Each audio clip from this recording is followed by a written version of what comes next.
economy.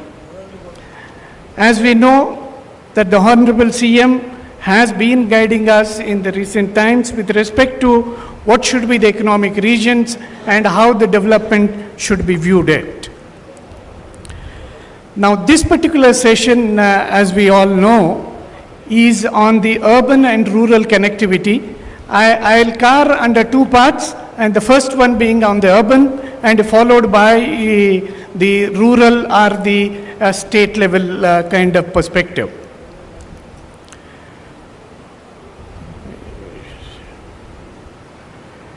The city of Hyderabad has been experiencing tremendous growth over a period of time. And it is growing, and it has been one of the vibrant cities of our state and in the nation. And the spatial growth, as you would see in the city, has been very rapid, and particularly the corporation area has been growing very rapidly, and followed by the densification that is taking place in the rest of the urban part of the city. Now this is the one which shows how the spatial spread of the city has been. As you all know, the city of Hyderabad is about 1.4 crores or nearly 14 million in terms of its population. And it has about 56 lakhs, which is about 5.6 million in terms of the employment.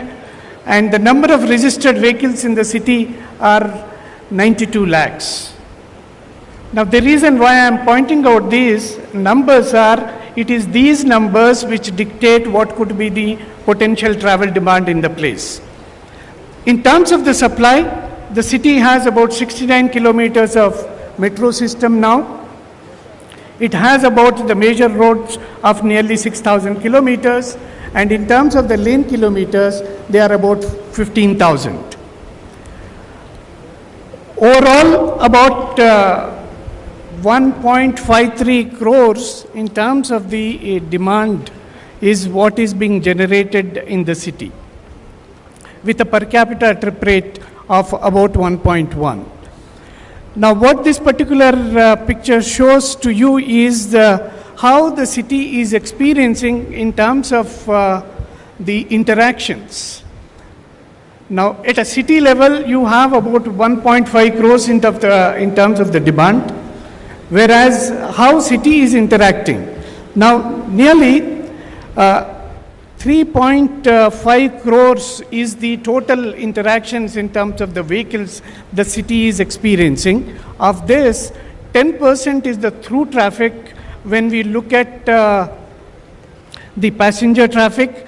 When you look at the goods traffic, it's about 25%, the bypassable traffic. Now, all this demand is leading to severe congestions on the city road system. Now, this we have been experiencing, and with time, this particular congestion is expected to further increase. But the efforts are on as Metropolitan Commissioners has told us that the efforts are on towards preparing a mobility plan and having a better transport system to meet the future needs. The estimated population of Hyderabad is expected to be very, very high. Now, what this particular table shows to you is we have about 1.4 crores in terms of the population. The city is going to add nearly another Hyderabad by the year 2047. Now, that's going to be huge. And what it will lead to is huge demands with time. While the employment size is expected to further increase from 56 lakhs to nearly 1.27 crores. So what we are seeing is the population is doubling, the employment is more than doubling, and the trip rates are going to increase by at least 20% or so. All this would lead to significant increase in the. And most importantly, as you see here, the private vehicle growth is expected to grow much faster even than the population. While the population is expected to increase, the vehicle population growth is going to grow to nearly 3 crores, which means we have nearly 2.6 crores as the population, but the number of vehicles are going to be nearly 3 crores. Now that's going to be the huge in terms of the demand. Now these numbers, when we look at how they will translate into the travel demand, it's going to be about 3.6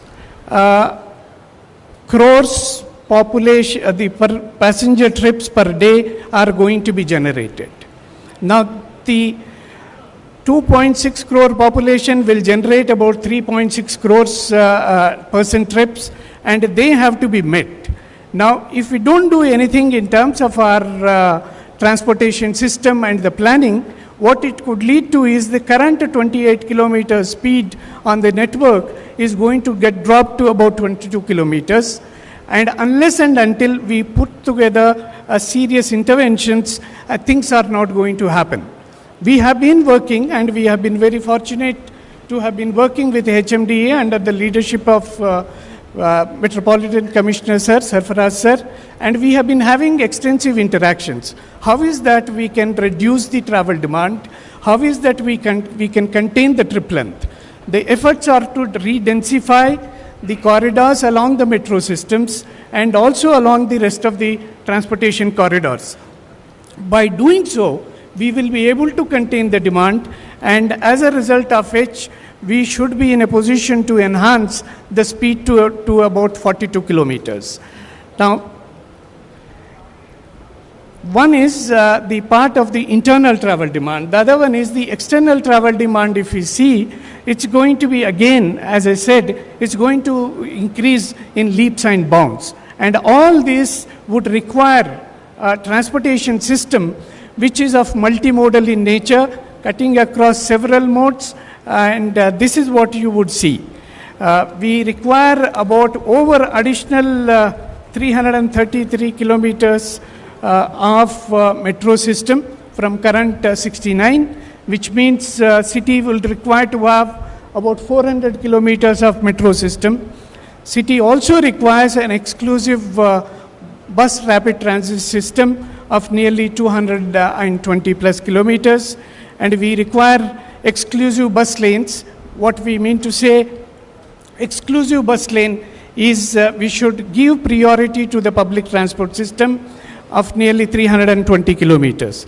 In addition to this, as Metropolitan Commissioner has indicated, the multimode, the MMTS system which is there in the city requires further significant enhancement.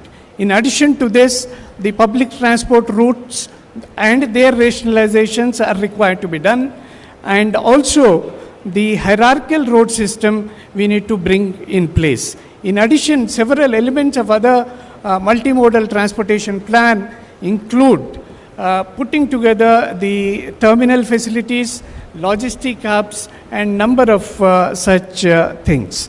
Now what you see here is how the metro is going to be with time, and also the MMTS as well as the road network and the terminals at this number of locations. All these efforts, I would submit to all of you, are expected to result finally in terms of controlling and ensuring the time an user is going to take.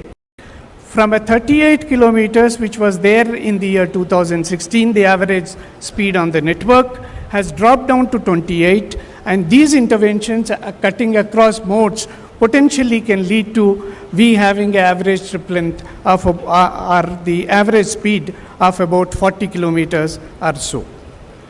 Now this is at a urban level, that is metropolitan area level, and when we get into the rural setting and how the situation is likely to be. And the state, as you know, has an extensive network of the road system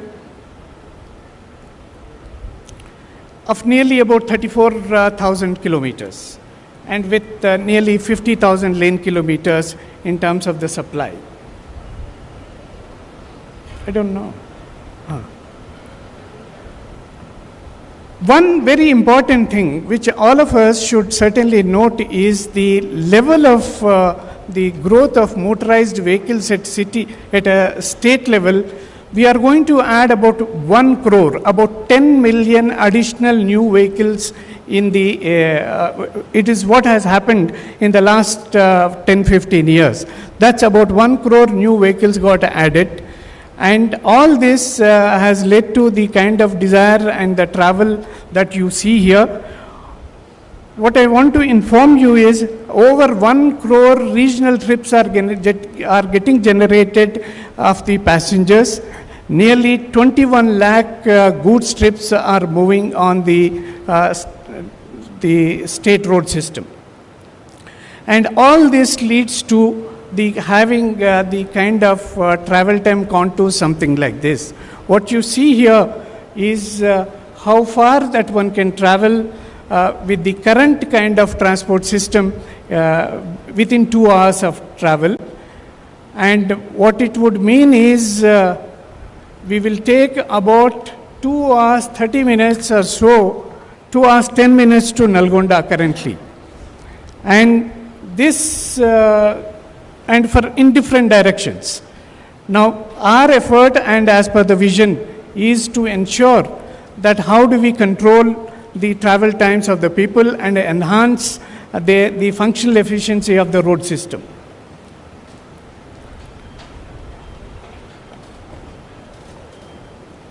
We know the state is likely to be in the between 5.5 to nearly 6 crores in terms of population over a period of time. And the demand is going to grow. And the demand is going to significantly grow actually at a state level. And this is how the interaction patterns are expected to be there. And all these interaction patterns are going to lead to the current travel times, as we can see on the network systems, are going to shrink and shrink significantly like this, which means up to outer ring road itself, you are going to take 2 hours to commute. And unless and until we improve this road system, we cannot probably travel within 2 hours to peri-urban or beyond. And following the vision of the Honorable CM, RNBD is trying to put together the road policy, which is unveiled today, and also ensure how the road system can be developed over a period of time. Given the spatial pattern of the state, what one would think is we should have, like at a national level, the north, south, east, west corridors, as well as the golden quadrilateral at the nation level. We should also at a state level should have something like a network form of this nature, and which is something like this. You have 2 rings and followed by probably one need to develop a couple of more rings to make sure the total travel demands are met very appropriately, along with the radial road system. Now, something that which I would like to impress upon all of you is we have a settlement, and the settlement, if it is connected with one linkage, you will have certain level of economic vibrancy. And if you add one more link, how the vibrancy or the interaction patterns of a settlement increases. Now, this is what is the vision of the RNBD in terms of how do you ensure the multiple connectivity. We have a leader in the Honorable Minister who not only served at the state level but also as a member of Parliament at the national level, and he has been guiding the RNBD in a very dynamic way as to how we can improve upon the entire road system. It is not only just improving in terms of the national highways and the state roads, but also the expressway system, the elevated roads across the state is what are being contemplated with time. And most importantly, as Honorable Minister Sir has indicated, it is important to ensure that the landlocked state of Telangana is connected with the port. And they have been having discussions with Government of India to make sure that this particular jinx is being broken. Now, through the efforts a few years back, what has been done is there is a need to add on from the current 5,000 kilometers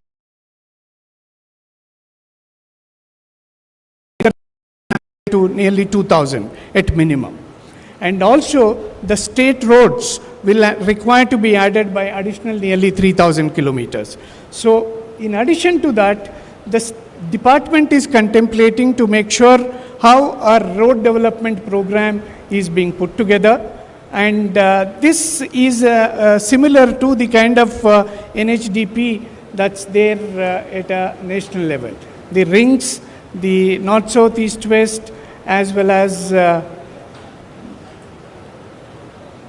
corridors which it requires. In addition, the regional rapid transit system is contemplated, that is required to be developed. And all this effort only at a state level can lead to we controlling the times on the transportation corridors. Now, as I had shown you before, this is the current the travel time contours on the state road system, and this is what is going to shrink if we don't do anything. And if we improve the multimodal transport system, and very particularly the road transport system, this is how the spread is likely to be, and making sure that we have an efficient roads as well as the multimodal transport system. And with this, we will be in a position to control and achieve the vision of the Honorable Minister and the vision of the Honorable CM, and the rising Telangana dream are going to be achieved. And thank you very much.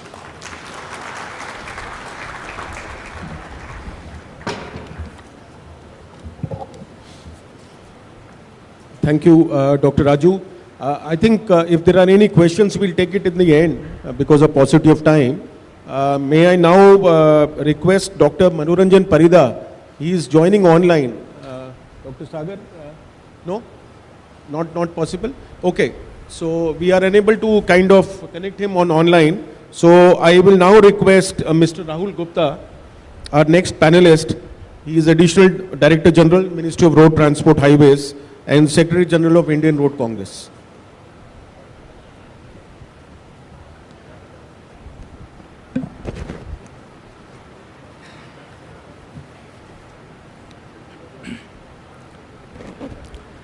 Good afternoon, everyone.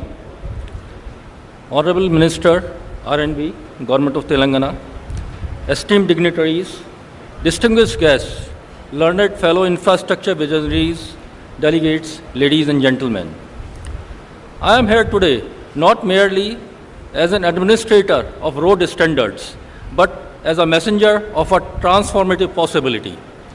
Indian Road Congress, popularly known as IRC, understood that infrastructure is not merely construction by bitumen, concrete and steel.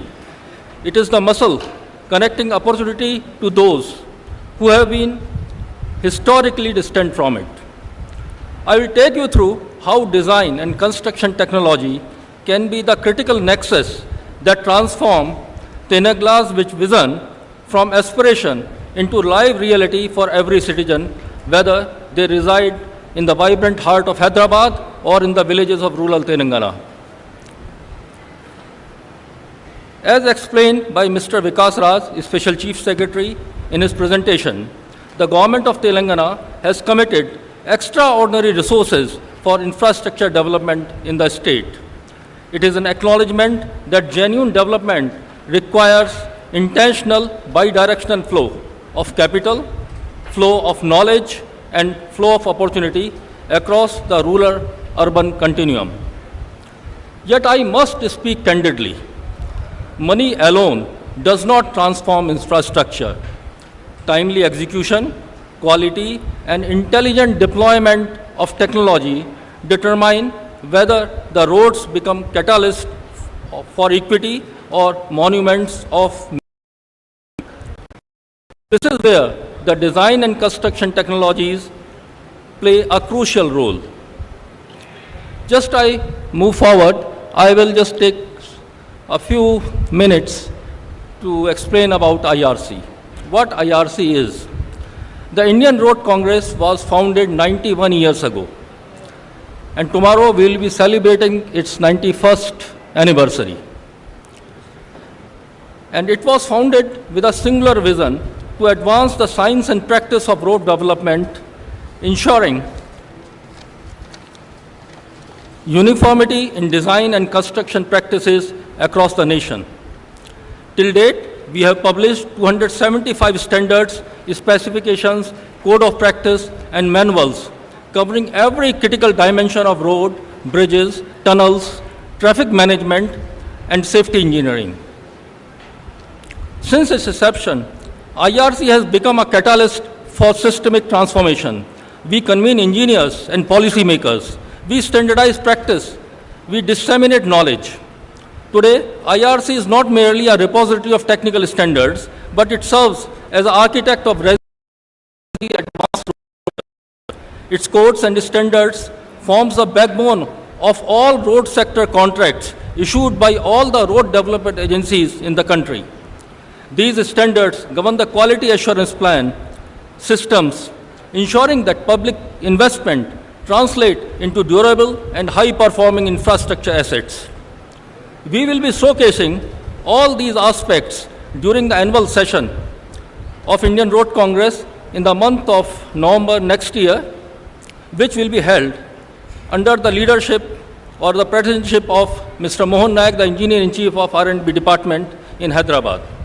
And all the delegates and dignitaries present here are heartily invited to join us during the session. A sobering lesson we have learned from our national experiences is that project failures rarely stems from flawed designs.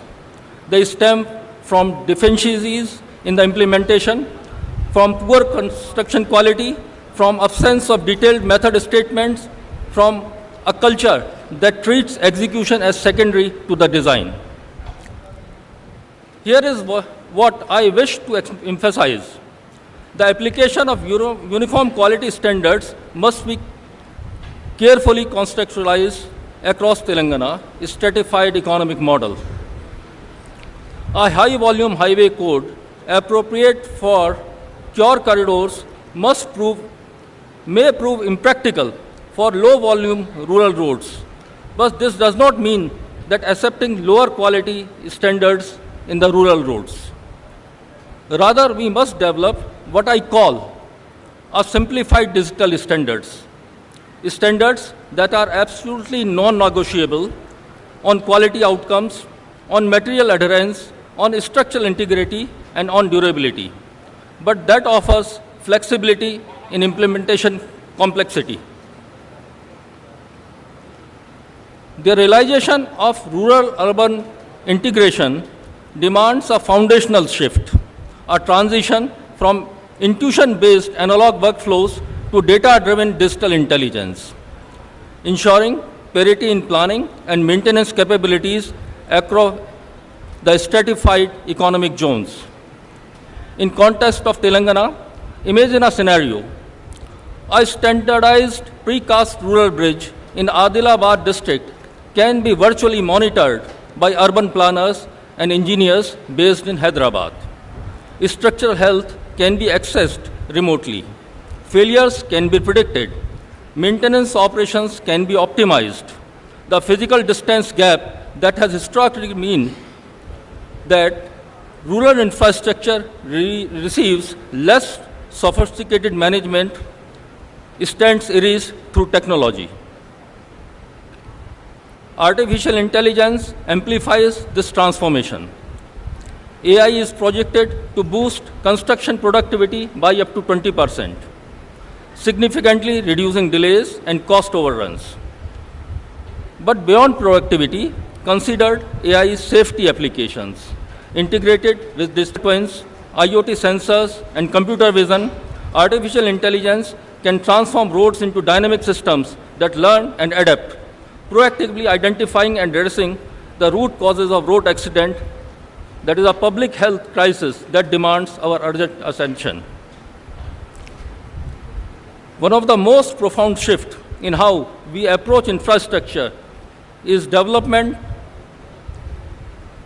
is the adoption of building information model and digital twins. These are not merely technologies, they represent a fundamental reimagining of how we plan, construct, and maintain our assets. Digital twins are dynamic virtual replicas of physical infrastructure that update in real time. And they are revolutionizing our decision-making process when planning a new highway or evaluating a bridge structural integrity. Engineers can now conduct hundreds of simulation, test scenarios, and optimize designs before a single brick is laid. This approach has demonstrated remarkable results. Energy efficiency improvements, reduction in project rework, and increased construction productivity while simultaneously reducing asset management downtime. Building information modeling has emerged as a foundational technology for achieving digital standardization, but its wider adoption remains constrained by insufficient policy push across the public projects. Telangana has the opportunity to pioneer a uniform BIM strategy. In addition, geographic information systems provide essential spatial context for all infrastructure planning. GIS is critical for prioritizing and inventorying road networks. The efficiency of schemes like Pradhan Mantri Gram Sadak Yojana depends heavily on online management and monitoring and accounting system, also known as OMAS. And here is where the drone technology becomes transformative. Drones provide affordable, high-resolution imagery for site surveying, land use analysis, construction progress monitoring, and quality assurance. The combination of GIS, drone, and OMAS platform represent perhaps the single greatest opportunity for democratizing design and quality capability. When this combined with workflow becomes mandatory, the rural administrator gain access to real-time intelligence and planning tools previously exclusive to the urban planners. This genuine democratization of design capability across the state. Indian Road Congress has already initiated the process of developing standards for BIM and digital twins specifically tailored to our infrastructure context, roads, bridges, and tunnels. A new technical committee is formulating national standards for AI integration in the road sector. Formal standards are needed to govern the accuracy, auditability, and data ownership of AI-generated reports. Regulatory clarity will unlock investment, encouraging vendors to adopt these technologies for improved service delivery and compliance. Building resilient infrastructure requires ecological footprint while maximizing durability. Can I request you to kindly wind up? Yeah, thank you. This dual mandate is increasingly urgent, and here where IRC provides definitive technical guidance grounded in innovation and sustainability. IRC has provided comprehensive guidelines for utilizing recycled waste plastic in hot bituminous mixes. Mandatory utilization of plastic waste in rural road construction creates an institutionalized large-scale consumer for urban waste generated. This creates a direct, tangible economic linkage where the urban environment liability is systematically transformed into rural infrastructure capital. This is not merely sustainability, this is economics of equity. In addition, climate adaptation is no longer optional.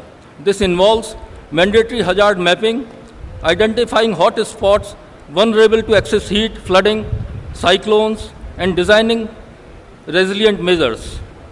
Design decisions must be informed by mandatory emissions accounting exercises. The potential for low carbon interventions must be clearly identified with quantifiable CO2 emissions reductions calculated. The next important aspect is the quality. The quality must be foundational policy embedded from the conception through operation. Indian Road Congress provides authoritative standards for quality systems. Effective total quality management requires the digital enforcement of detailed method statement during execution, overcoming the historical implementation deficit that leads to premature asset failure. The transition to digital quality control is non-negotiable. Automated and intelligent machine-aided construction is currently being piloted in projects like Lucknow-Kanpur Expressway. Critical intelligent compaction technologies include intelligent compactors as detailed in IRC standards and provides documented proof of execution quality by logging real-time data, roller location, number of passes, speed, and most importantly, compaction meter value. Telangana must mandate the use of intelligent compactors for all payment layers projects involving double lane. For life cycle accountability, the 5-year inbuilt maintenance clause in civil work contracts must be reinforced by mandating digital handover of assets, by transferring the digital twin baseline, complete BIM model, and documented execution quality to the maintenance authority. The state must enforce transparent accountability for long-term performance. It means that technological investment must be focused not merely on innovation, but on enforcing execution quality and guaranteeing verified construction practices in the field.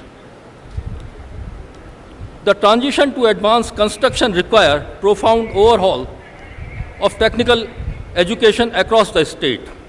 Curricula across ITIs, polytechnics, and bachelor program must be modernized to include project management, asset management, and core digital competencies.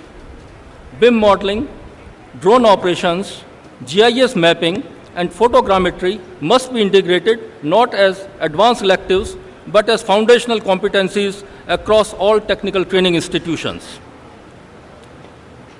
Standardizing these digital skills creates a location-flexible, high-value workforce. A technician certified in BIM or drone data process maintains equivalent economic value whether working in Hyderabad corporate tower or a Warangal district office. By investing heavily in location-flexible digital skills, the state can create a system where the youth, especially in rural areas, can participate fully in the knowledge economy without necessitating to migration to urban areas. The transformation envisioned by Telangana Rising 2047, bridging rural and urban into a single cohesive, thriving state, cannot be achieved by simply building more roads. It requires building intelligently, equitably, and sustainably. When we invest in intelligent compactors on village road, when we deploy digital twins to monitor rural bridges, when we train rural youth in drone operations and BIM modeling, we are sending a profound message. Your location will not. This is the promise of Telangana Rising 2047. And design and construction technologies is the instrument. This promise becomes a reality. Thank you very much and Jai Hind.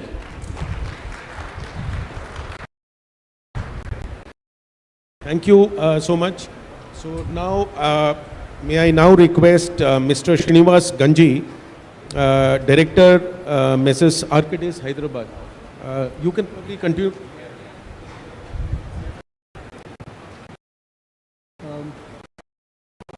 Yeah. I hope I'm audible. Thank you.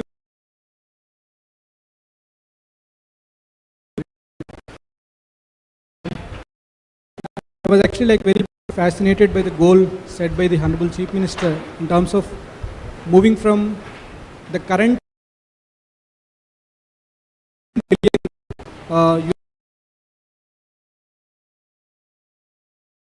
15 times the current economy, and that actually requires a huge infrastructure changes, upgradations, and the new infrastructure, which actually we have also seen from the other experts presented in terms of what actually has been being planned to actually reach that level.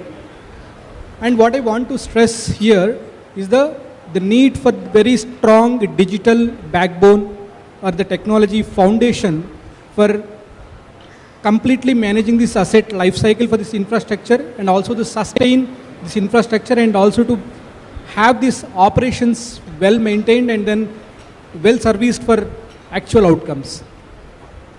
And then I would like to actually propose the 5 layered approach, where the first layer would be to have all eyes and ears of the infrastructure in terms of having the CCTVs, having the dash cams on the existing resources like the public transportation, vehicles, garbage vehicles, or actually any other source that actually we can connect with, and then have a better reach of seeing the status of the infrastructure and what is happening in terms of road safety, the demand, and all of them. How can actually we can take the crowdsourced data, and how can actually we have the situational awareness about what is happening on the network overall.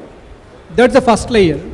And then the second layer actually is to enable the connectivity across the state along with the physical infrastructure. How can we develop this digital infrastructure in parallel with what is happening in the state right now, so that all this data comes to a central place like a Bharat Future City, which actually can act as a central brain, which actually can be a digital twin for the complete state, where it can actually keep evolving in terms of the models, optimizations, and forecasting, and then performance monitoring, measurement. So this can be opened for as an open service, open source, or actually any other service which can be accessible to both the public and then the private, which can enable innovation, and then lot of operational platforms that actually can be built over this to bring the efficiency and then improve the road safety among different agencies like adaptive traffic signal control system and road safety management system, to actually have the lesser response time in the golden hour, and then public transportation operationalization improvement. All these things can be easily enabled with a central mobility digital twin for the complete state with the government, enabling all the public and then private organizations. And then the last layer actually is to empower the end user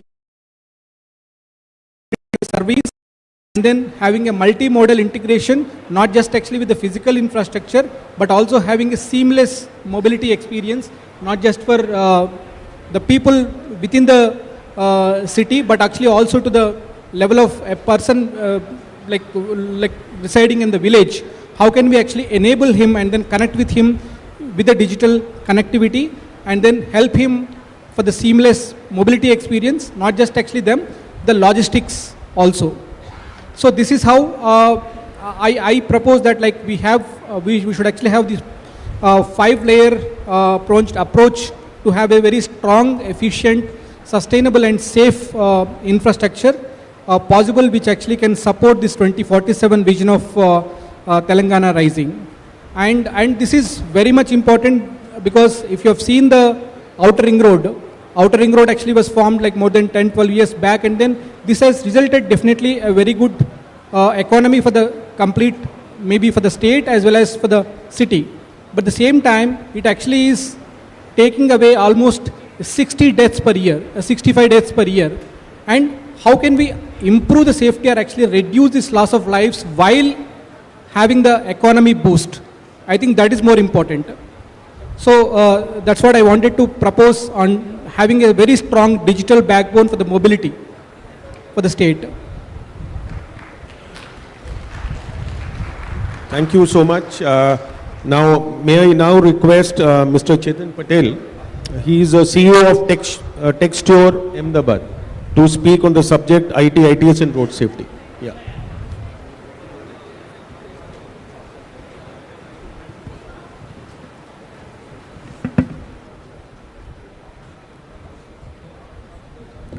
Good afternoon, Honorable Minister of Roads and Buildings Department, Telangana, Honorable Chief Secretary, Honorable Engineer in Chief,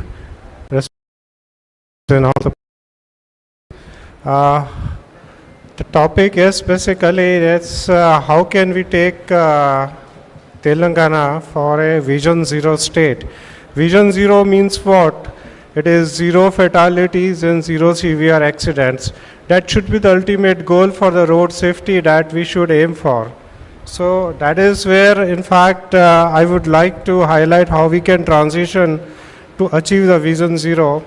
So first is like we have, there has to be a phased approach. For example, we have cameras installed, we have traffic signals. So what we can do is using those camera feeds and those understanding the traffic patterns, we can tune the signal timings. We can enable AI intelligence on the camera feeds to understand queue, to understand incidences, to understand violations. As a next step, we can go for further enhancement.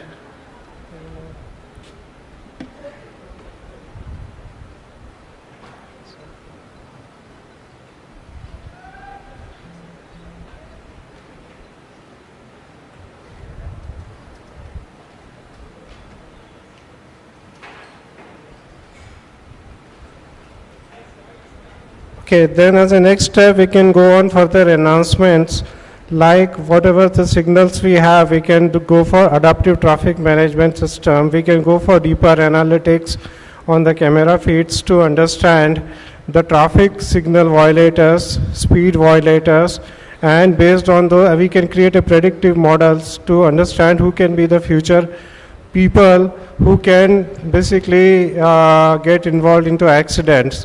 So assimilating and basically refining the data and all these things is going to be very crucial in once you have the data. Then you can basically implement ANPR, deploy incident capturing, do e-challans, integrate GIS, GPS data also.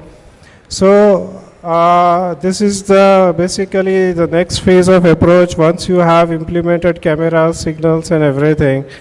After this is basically go for an interactive based system. For example, install pedestrian crossing system. I am not sure how many of the people knows, but in most of the cities in India, the most deaths happen after, the majority of the people who die in accidents in cities are two-wheelers, and then comes the pedestrians. So safety for pedestrians is also very paramount important when you consider city traffic infrastructure. Then you should have some speed calming to control the speed of the vehicles, for something like to warn for if you are a speedy vehicle and to greet you if you are basically going with a limited speed. Then if you do parking illegally also, there has to be some sort of an interactive display based system that displays gets activated that you are parked illegally, please remove your car. So this kind of interactive based system as a next phase I suggest to go towards improvement of your ITS system. Thereafter you advance AI to data mine and basically provide predictive models to identify drivers, for example, who are driving erratically, who are not driving in a queue, who are speeding up. So those kind of those kind of vehicles are mostly going to get involved in accidents. Plan for drone using for incident management for events where the density of the traffic is very high.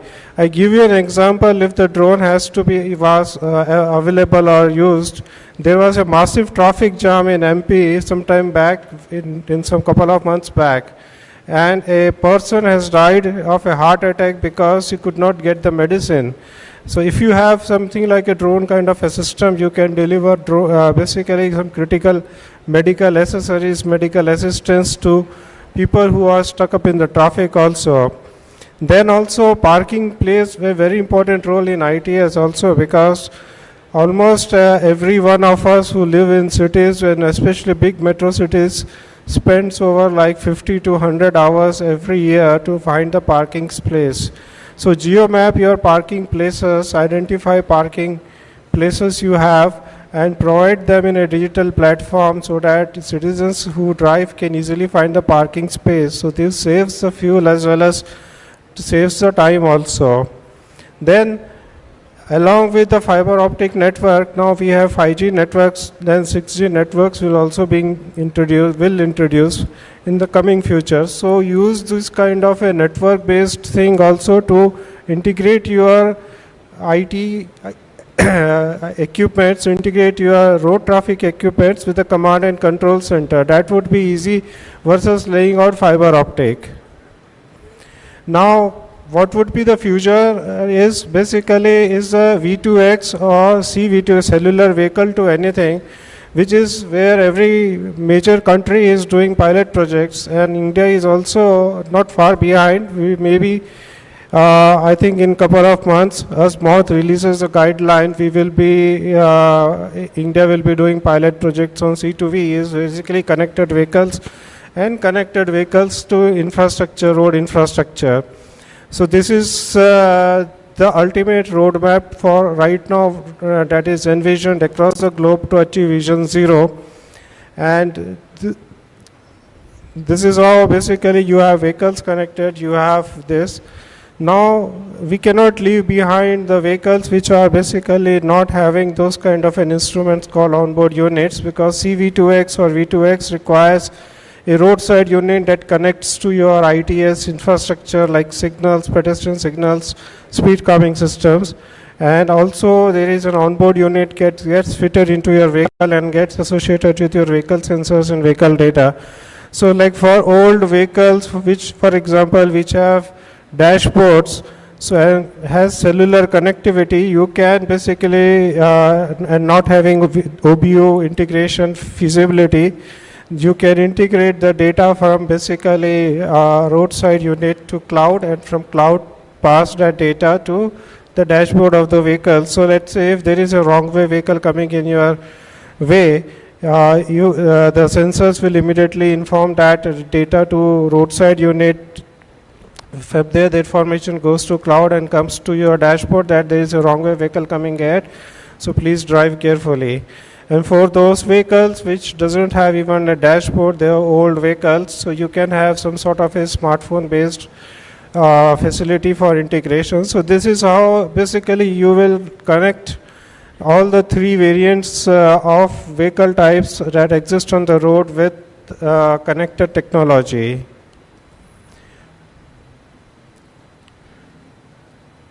I just give you one very simple example, considering like I think Hyderabad has more than 600, 700 traffic signals. But let's say if you have 500 traffic signal and on a signal you put up a display, a message display. So when you stop at the signal on a red line, the display says engine off. I'm sure when someone sees that, if you have like 50 vehicles on each side standing on a signal as a red, and if 30% of those vehicles switches off their engine, because psychologically if someone sees, then you basically tend to switch off the engine.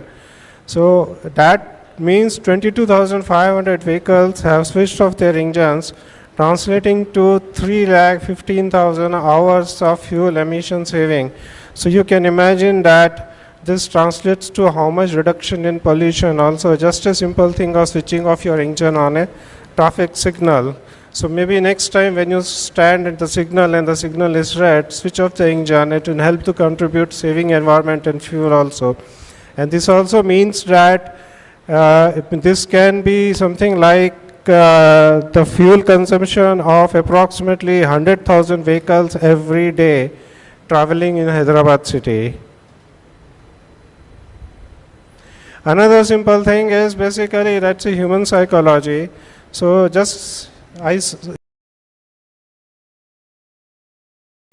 slow down at junctions, so junctions which doesn't have traffic signals active, and there are junctions which does not have traffic signals, but if you tend to slow down at junctions, your chances of collision and accidents becomes very low. So next time when you travel and come near to a junction, please try to slow your vehicle. You will experience some peace and some a happy thing that yes, this helps really to avoid accidents.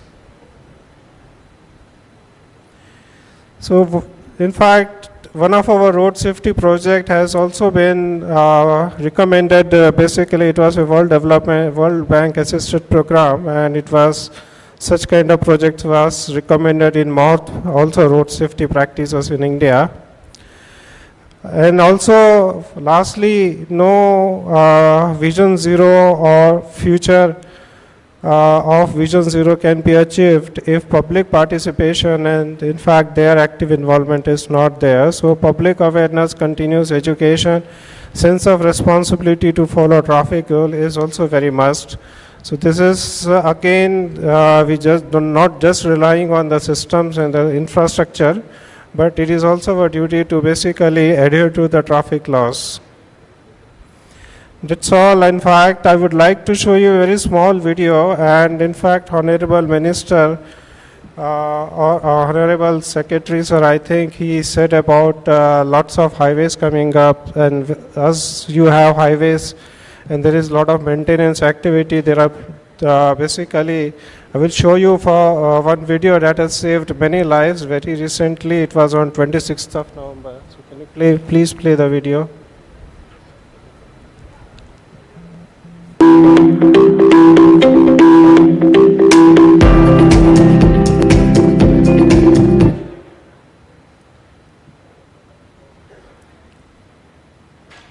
TTMA.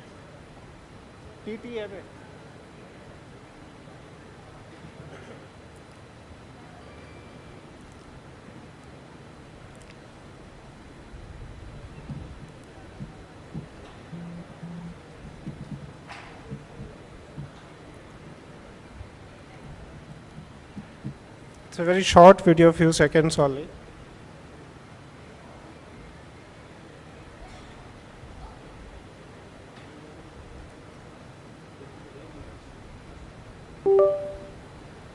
Actually, that video is not rendering, but it was basically on a national highway project on 26th of November.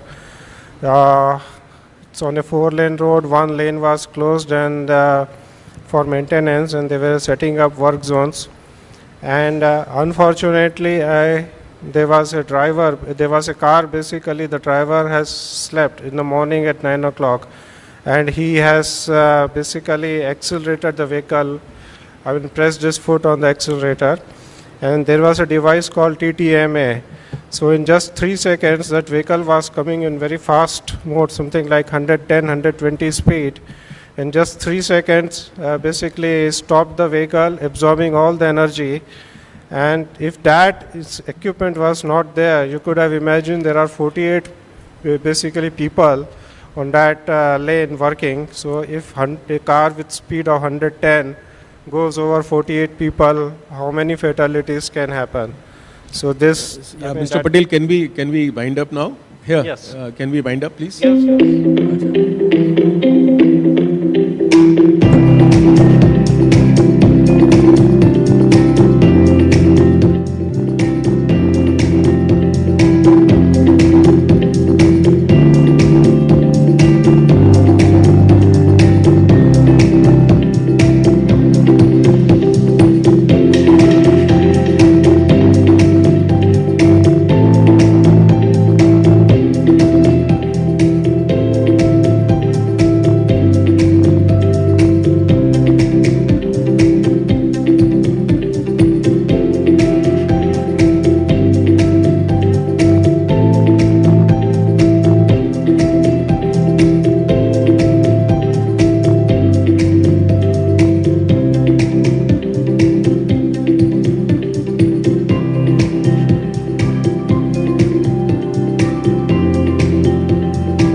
Thank you. Thank you. So now, may I now request our last panelist for today, Mr. Hari Bhaskar.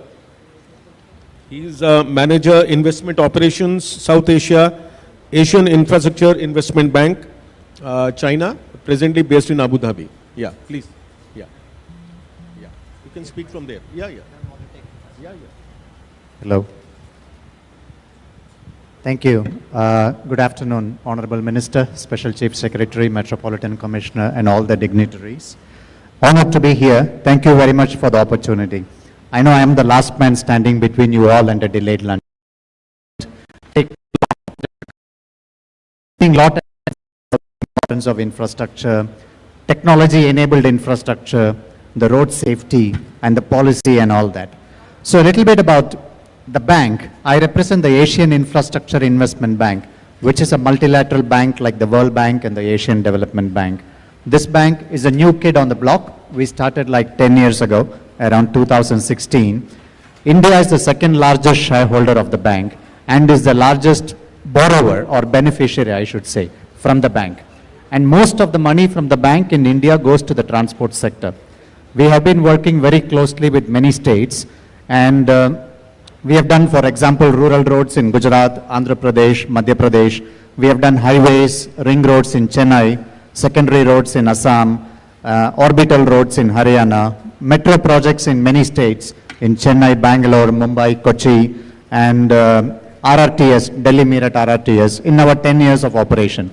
This is just to show that transport is a sector, especially roads is a sector in India where there is a lot of demand, and the bank will be very happy to work with government of Telangana too. I saw in the policy document in Honorable Minister's forward an American JFK saying something about why America's roads are good. Same thing, there is also a Chinese proverb, because I come from a bank which is based in China. There is a very old Chinese proverb, a 1,000 year, then it should build roads. This is a strong belief of Chinese, and you can see that when you go to China, for example, that every nook and corner is connected with roads, which is a very important enabler for economic growth. I'm very glad to hear that India is planning to do the same thing, and the Vision 2047 encompasses that. We all know that with the good road infrastructure, the economic growth inevitably follows. Development, not just infrastructure development.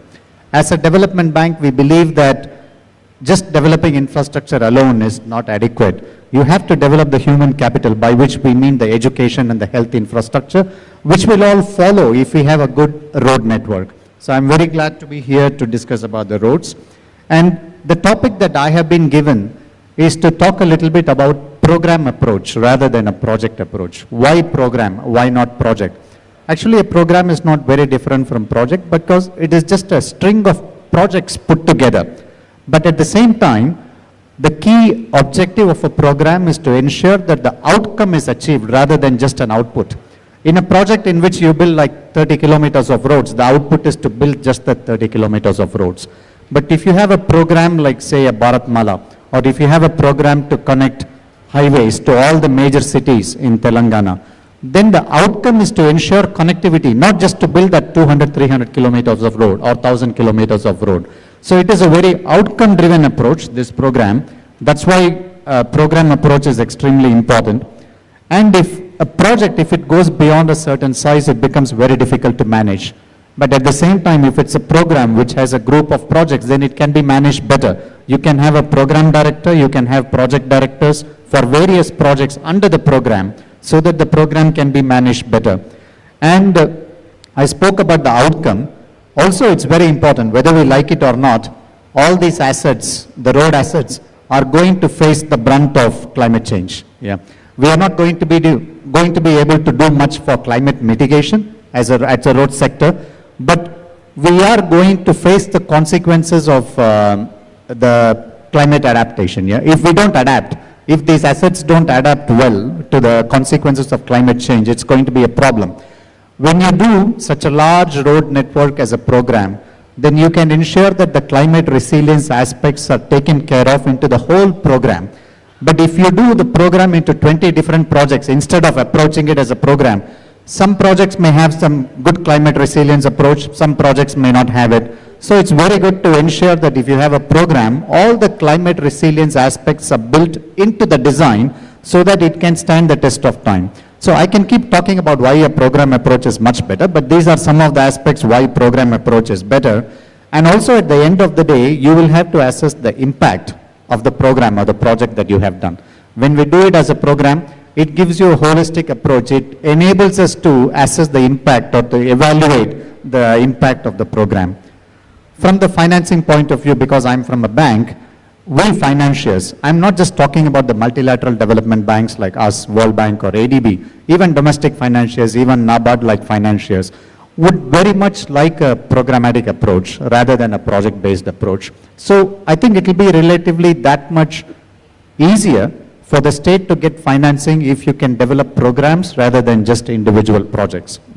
And also financiers are keen to ensure that the outcome of any program is achieved rather than outputs. Again, program comes into play. Financiers would like to ensure that there is consistency in your environmental and social safeguards approach across all the projects, which is again possible by having a program. Consistency in procurement approach, because transparency in public procurement is extremely important. It's good to have a program so that you can have a consistent approach in procurement, and not to mention the climate resilience aspect that I spoke about. So this will help in consistency. And also we as financiers would like to ensure that the government is committed for the whole program, you know. If it's just one or two projects and other projects don't get committed for various reasons, then that gives a level of uncertainty to us as financiers. If there is a program that is, then it gives us that much confidence that government is going to see through the program. So we would like to ensure from that point of view also, program approach is much better than the project approach. There are many ways to finance a program. If we have a viable road, for example, financially viable, I mean, for example, like the ring roads, then we can always use PPP models, HAM models. Private sector can come into play because private sector has to come into play. There could be other roads like rural roads which don't have the financial viability, but which have a huge socio-economic impact in the society. That's where banks like us come in to provide sovereign-backed financing at much cheaper rates. But these are not going to be financially viable projects, but we are not a commercial bank, we are a development bank. We would like to ensure that these projects are done. These projects may not pay back in the next 5-6 years, it may take 20-25 years, but these projects are very important to ensure that the socio-economic benefits are achieved. That's one way to finance. Multi-phase approach, again all the banks would love that we finance one program which can be again executed in multi-phases. This is another way to finance it. InvITs, we all know about InvITs, which is essentially refinancing. We can approach InvITs. There are many ways to also monetize the assets along the way. For example, if we build metro projects, there is a lot of commercialization going on around the metro line or along the alignment of the metro line, which brings in a lot of revenues. So there are multiple ways, and I don't think in our country, in India, getting access to finance is a problem. The problem could be in getting access to good quality projects. If we can enhance the quality of projects by making it as a program, by giving consistent approach to environmental, social, procurement and climate resilience aspects, then I'm sure we can get good financing deals for the project. To conclude, as a financing agency, we would strongly encourage a programmatic approach, especially in connectivity. And we as a multilateral development bank in which India is the second largest shareholder, India is not just a borrower, you are also the owner. India is also the owner of the bank. We stand ready to help in any way the government of Telangana in its ambitious plans. Thank you.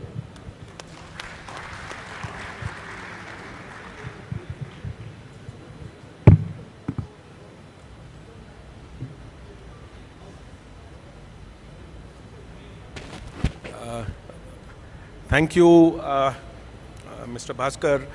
Well, to sum up, it's my privilege at the outset on behalf of the government, I sincerely express my heartfelt thanks and deep appreciation to one and all for attending this event in large numbers and for your active participation. I thank every expert and moderator for their expert inputs and guidance. And I would also like to kind of briefly touch upon key takeaways from this session. Without boring you a lot, and maybe in the end, maybe I'll have some points to make. Incidentally, before I just do that, I mean, let us be very clear. You cannot achieve economic development without transport. It is absolutely clear. If you don't provide mobility, you are not going to achieve economic prosperity. That is proven fact globally. So I think what Telangana government is doing through their vision plan and through Honorable Minister and all the dignitaries, I think it is a fabulous exercise. So that is the starting thing I just wanted to convey. And I have been involved in several regional level studies, and I find transport, it acts like a catalyst to the entire development. And we cannot have inequity prevailing in pockets. So if you have to have an inclusive growth, which is the vision of Telangana 2047, I think we need to have transport acting like a catalyst to promote that growth. Some of the quickly, I'll run through a few points which came out at Hyderabad level, the city level, is local area plan should be prepared by HMDA. Pedestrian safety should be accorded. I am slightly at the absence of footpaths in the city. It's a beautiful city. It's a beautiful city, but I think we need to kind of do a rigorous exercise on how we can create footpaths, maybe even the cost of vehicles. We need to have safe mobility for pedestrians. I think that's very important. The flyovers and elevated roads should be implemented. The metro needs expansion on a continuous basis in a big way, and I think the Government of India would be very more than forthcoming to support the Government of Telangana on that. MMTS, ROBs, RUBs require a lot of attention to be developed. I'm sure Dr. Raju in his presentation already has touched upon. The road sector policy also has brought out what are the future development programs. So all in all, it's a wholesome package. I'm very excited actually to learn about such huge projects. Probably the Government of officials here have carved out for have exclusive bus lane projects. I think one of the other things I would like to point to the dignitary present here, I find the public transport is, especially in Hyderabad, is quite low. The ridership is just about 28%. We should expect a ridership target of at least 40 to 50%. And it is quite visible. Yesterday when I was traveling 2 days, I didn't find too many buses on the road. Even the buses which were there were not probably fully loaded. So there is something I think we need to, it's my request to the officials here that if one were to decongest Hyderabad, you need to kind of get into encouraging. There are two measures of, we call it travel demand management. Either you push people towards public transport, and if they're not willing to be pushed, then you pull. And if they're not getting pulled, you push them towards disincentives. You start getting into charging, congestion charging. I think we will soon see, I see for Delhi, next 2 years we'll have congestion charging coming up. I think Hyderabad will have to resort to pilot studies on congestion charging. You have to start getting into carpooling as an exercise. Piloting will have to be done. And the third is flexi work schedule. Maybe some pilot can be done on flexi work schedule, how you can stagger your peak hours on the corridor. I think these three things, probably some piloting can be done. It would do a great service. It's such a beautiful city, but often I find you get locked up. When you come from the PV Narasimha Rao flyover to the city, you start getting into the, because of the inherent built-up which is around the area. So we need to kind of emphasize on that. At the state level, I think dedicated state road fund like CR could be explored. You've got a massive upgradation program. It's a beautiful way of kind of developing the whole state into pure and rare kind of terminology. Each area having its own distinct character, and how each area still would be connected by the transport proposals which you have put up. But what we need is safety. I think what we all often find in all these videos are high spanking roads, but often we find that most of these roads also are classical case, Delhi-Mumbai Expressway. Just last week, a couple were lying unrescued for 7 hours in a car crash, and they passed away. So I think this is just, I'm not being despondent on this occasion, But I think it's all nice to have good network, but I think safety has to be inbuilt. And I think how we can have ITS incorporated into the safety, the network, I think it's very important. I would call it safety and smart mobility, both. That should be the paradigm for network planning for Telangana. Road safety audits need to be taken up, I just mentioned.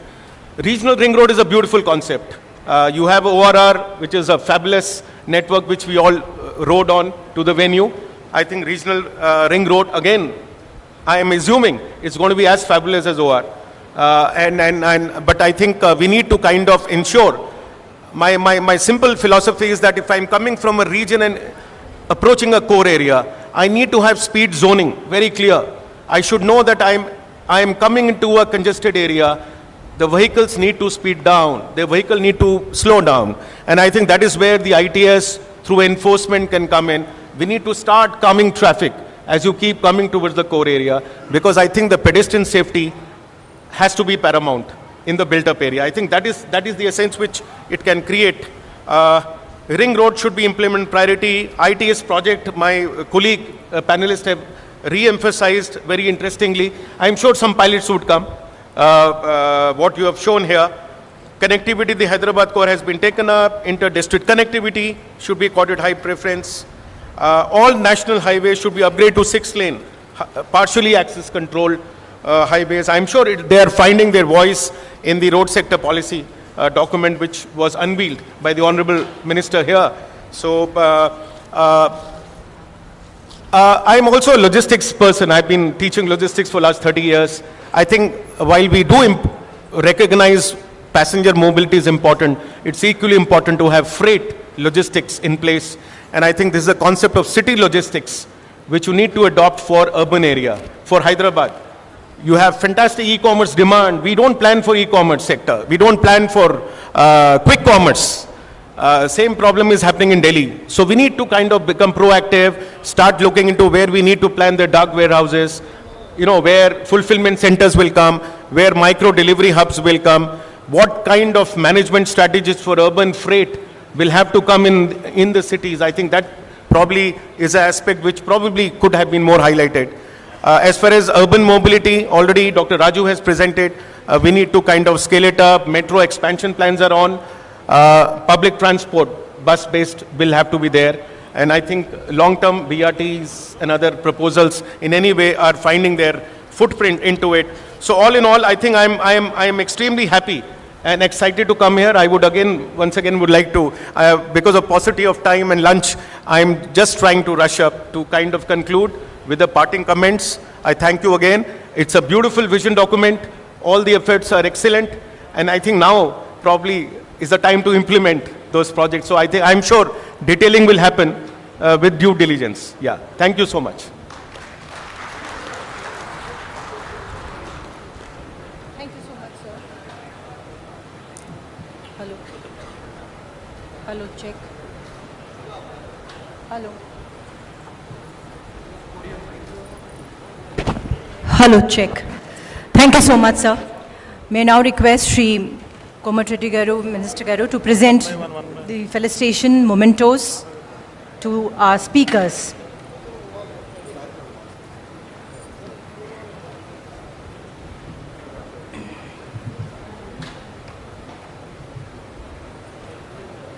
The artwork is a special mask from Cheriyala, and the Pochampalli shawls are being presented as the mementos with the GI mark on it, the geographical indicator.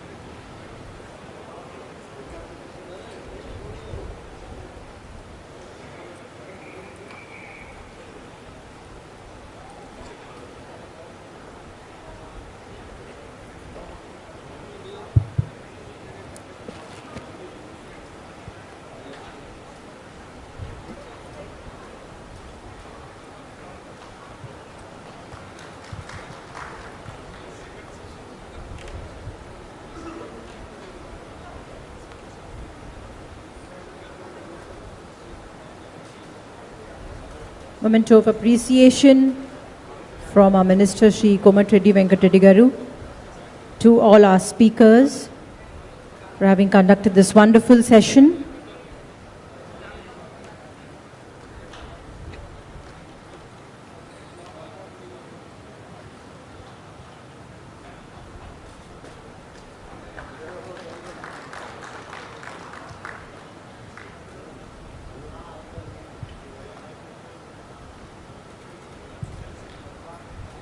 As a part of this Telangana Rising Global Summit, these mementos have been specially curated for this occasion by the art forms of Telangana. The Cherryala face mask, the artwork, along with the very famous Pochampalli shawls.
Felicitations to our speakers by Honorable Minister of R&B, Cinematography, Government of Telangana, Shri Komatreddy Venkatreddy Garu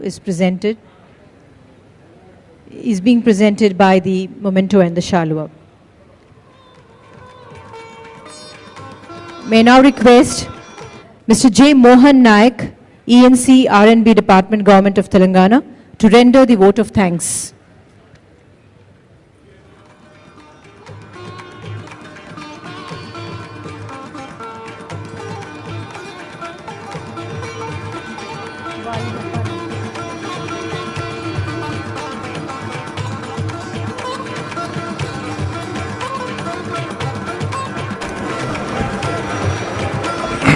Honorable Minister Garu, Komatreddy Venkatreddy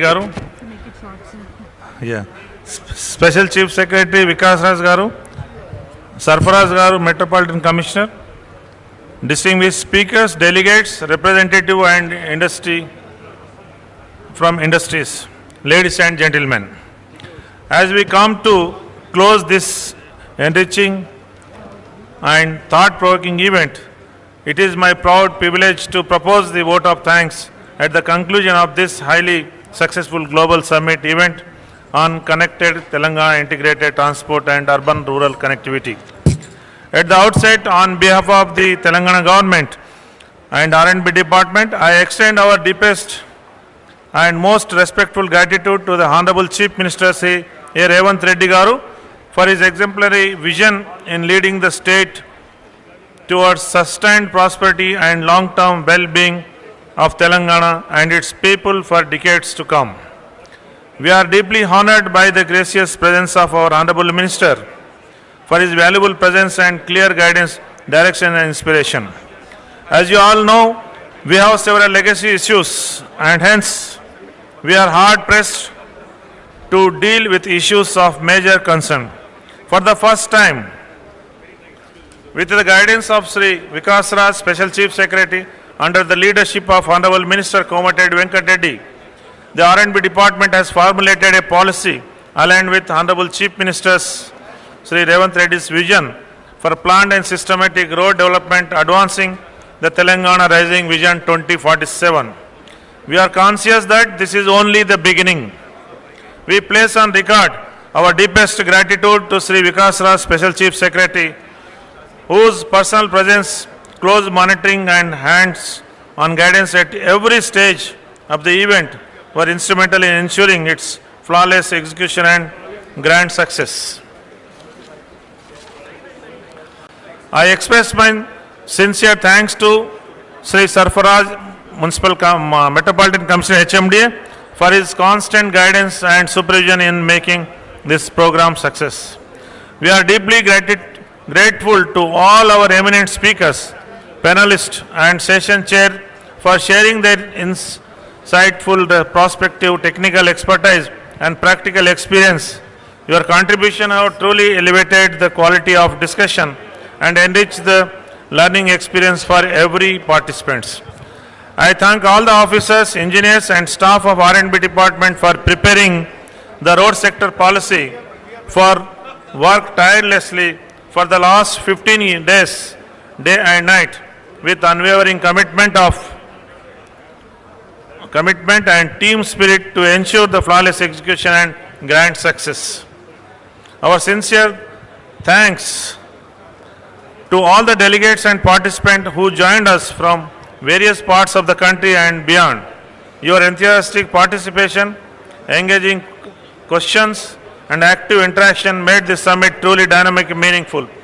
I thank consultant Lee Associates, South Asia Private Limited for their timely support in preparing this document and arranging technical supports in making relevant material for the summit.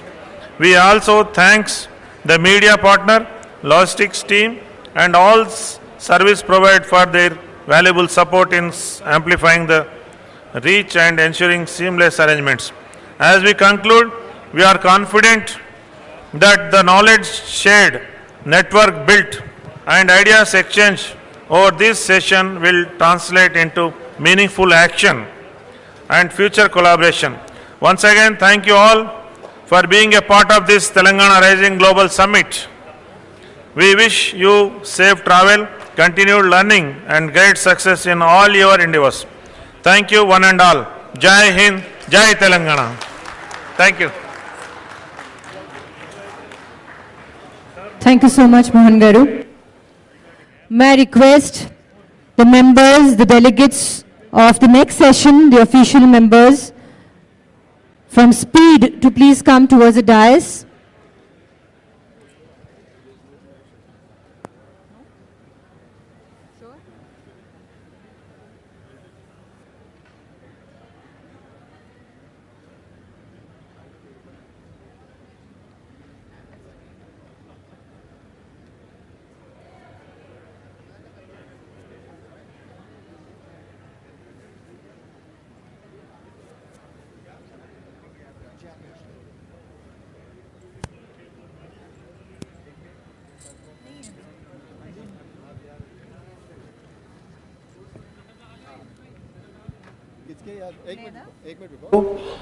HMD Commissioner Sarfaraj Garu and dignitaries on the dais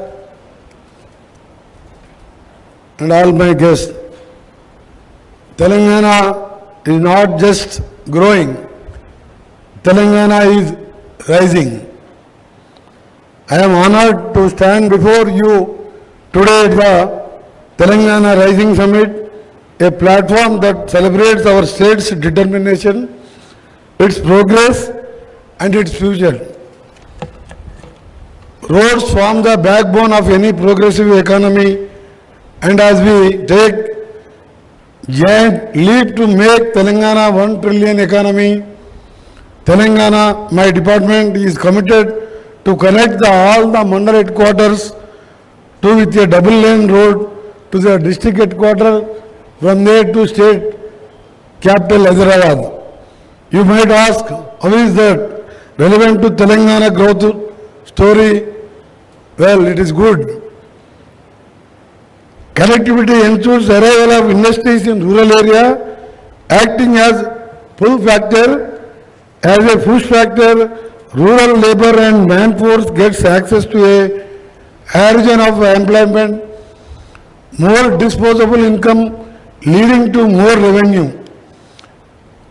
Build infrastructure, build confidence is our motto. Our government, under the able leadership of energetic and visionary Chief Minister Sri Revanth Reddy Garu, is committed to providing safe environment for investors and employees alike. Hyderabad's radial connectivity is being boosted like never before. NS65 connecting two Telugu state capitals, Hyderabad and Vijayawada, is now being transformed into 8 lanes, marvel discongesting passenger as well as logistic traffic. That work is starting by before March ending. 6 lane plus 2 service lane existing highway, that is a whole 2-lane, 4-lane road. I am happy to state that Telangana is turning a landlocked state into the economic powerhouse by establishing a state-of-the-art dry port transformative facility. This session focuses on connectivity requirement towards accessibility and mobility to Hyderabad and transforming Telangana state into the economic hub of South India, that is ensuring smooth connectivity with the rest of the country and the world. Regional ring road with a radial roads connectivity is going to boost even development of Hyderabad, its surroundings. Previously, our government in 2004, we constructed outer ring road at the time of Congress government, then the Chief Minister late Dr. YSR is there, we constructed the ORR. Now we are constructing this regional ring road with value of 36,000 crores. A strong road network is fundamental to a strong economy. Telangana's fast-growing network of national highways is being expanded. Industrial, agriculture markets, tourism circuits, and logistic chains. We are among the leading state adopting HAM, just like the NHA model, hybrid ambiguity model. We have taken special interest. The roads, we call the tenders recently 11,334 crores, 399 crores. We are dedicated to establish Greenfield Express Highways with rupees 20,000 crores connecting two Telugu state capitals, going through 8-lane national highway where only train Celeb will be connected by an elevated corridor. Our vision to reach 3 trillion rail connectivity must evolve into a high-speed, high-efficiency network.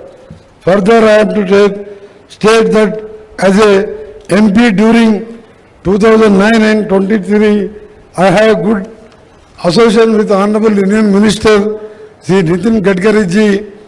I requested for holding the next IRC annual session at Hyderabad. The IRC, with concurrence of Honorable Minister Gadkari ji, agreed to hold IRC at Hyderabad. This is a good news for our Hyderabad, Telangana state. When he held the meeting in 2016, he sanctioned additional 12,000 crores of rupees nationalized at that conference. So lot of states with competition, but I requested Gadkari ji, he accepted. He is coming to Telangana, holding a meeting, and we are expecting more roads, converting state roads to national highway roads. Telangana is therefore prioritizing dedicated ride corridors for freight and industry, upgradation of major stations into international standard terminals, expansion of suburban intra-state connectivity, high-speed rail and bullet train projects. Looking ahead, Telangana is working towards establishing a high-speed rail corridor, boosting connectivity to metros and industrial hubs. A bullet rail line which will redefine fast, clean, modern transportation for future generations. Our goal is to make Telangana premier aviation hub of India, capable of handling international logistics, tourism and business travel. Similarly, we are developing many mega hospitals to give free health care of world standard to every citizen through TIMS. Telangana role model is not neighbor states, but our role model are China, Japan, Germany, South Korea and Singapore. We all know roads, rails, airways, transport are fundamental for mobility needs.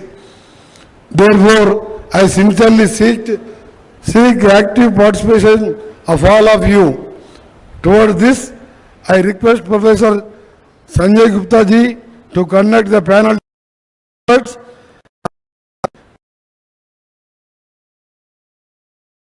on today's theme our strengthen our resolve to realize Telangana Rising Vision 2047. Thank you. Jai Hind, Jai Telangana.